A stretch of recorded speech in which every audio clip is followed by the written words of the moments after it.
Friday Geometry. Welcome back. Let's take a look at this diagramless problem. Okay, so let triangle WBU be congruent to triangle W or GHI. And so we've got parts A, B, and C. Okay, so part A is asking us to draw a diagram that matches the triangle and the congruency statement. So I'm just going to go ahead and start off by drawing two triangles. And I'm going to call this one WVU. And the next triangle I'm going to call, oh, that's an ugly triangle.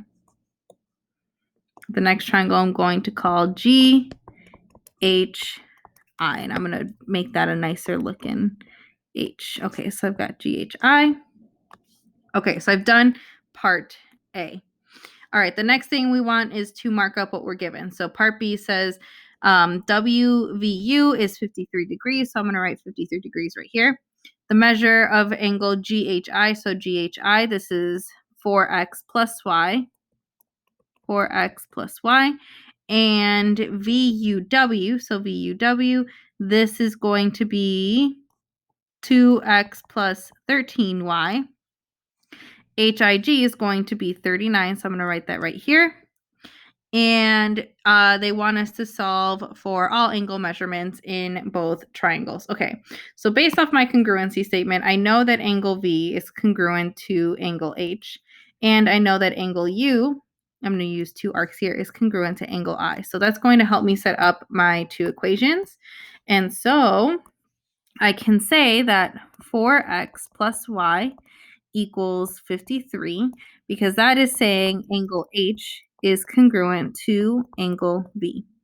The other equation I can set up is going to help us by saying angle U is congruent to angle I. So when I replace it with the expressions that were given, we get 2x plus 13y equals 39. Okay, so now I've got two equations. It looks like this is going to be a system of linear equations.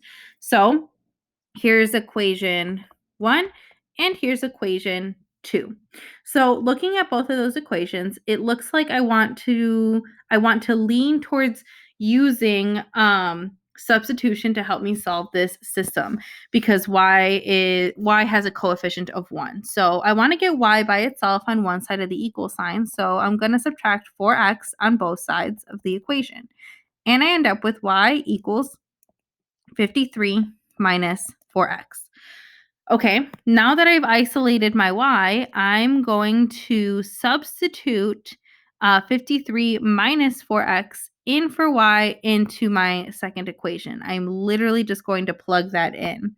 So what that looks like is 2x plus 13. Now, instead of writing y, I'm going to write 53 minus 4x and then copy down the rest of that equation. So equals 39.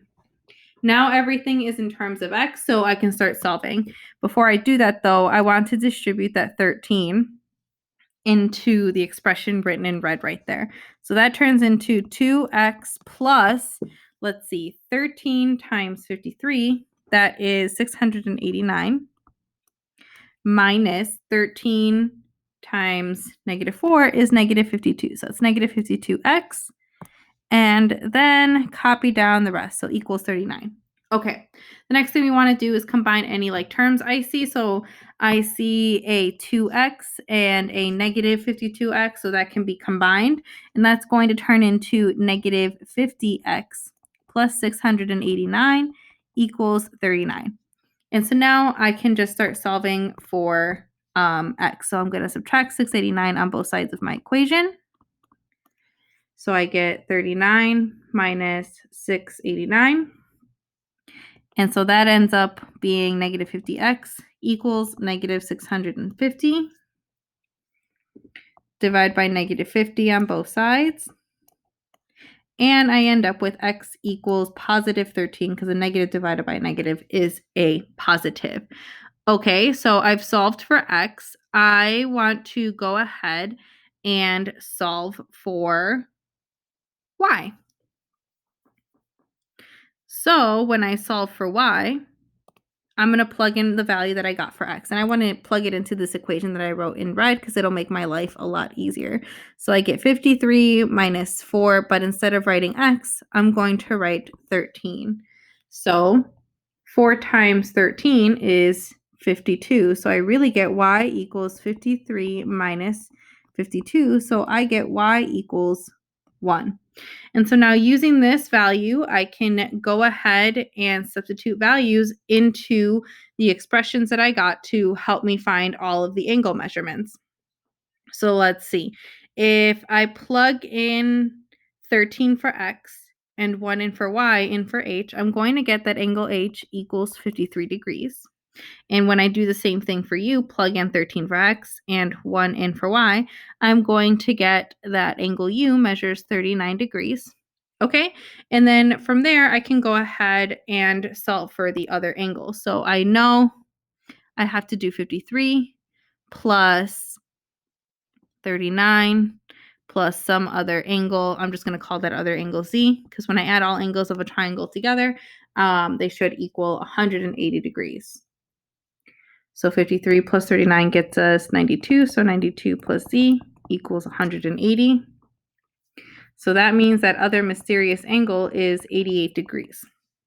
So the measure of angle G is 88 degrees, as is the measure of angle W, because they are congruent.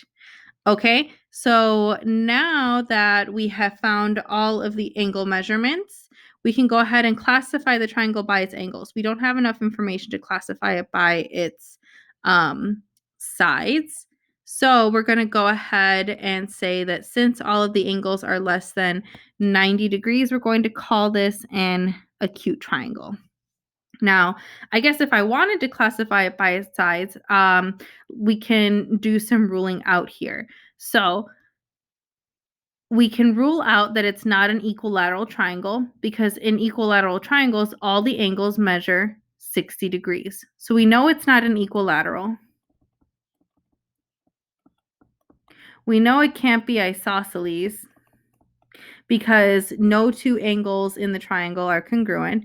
So the other option that we've got here is that the triangle is also scalene. So it's an acute scalene triangle. All right, thanks for watching.